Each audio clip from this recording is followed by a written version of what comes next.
आज हवा होलिका दहन में हमरा तनका लेट हो गल बा। ताले देखलियो सब पहुंच गए हवा, तो हम ही हाली हाली घरे से खाना खा लियो। हम भागते चल गलियो होलिका दहन देखे। तो यहाँ लियो तो देखलियो पंडित जी आग लगाते रहते, हमको चलो आ गलियो टाइम से आ गलियो।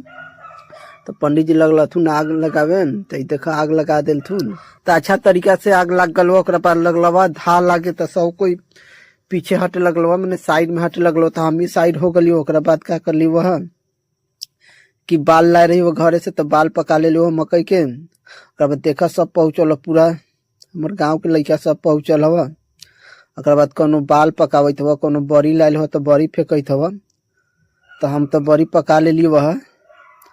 ओकरा बाद का कर लिए वह कि सामने हमरा दिखाई देवत हवा चैता होइत हुआ। तब हम जाई थी वो चैता के तनी आनंद ले।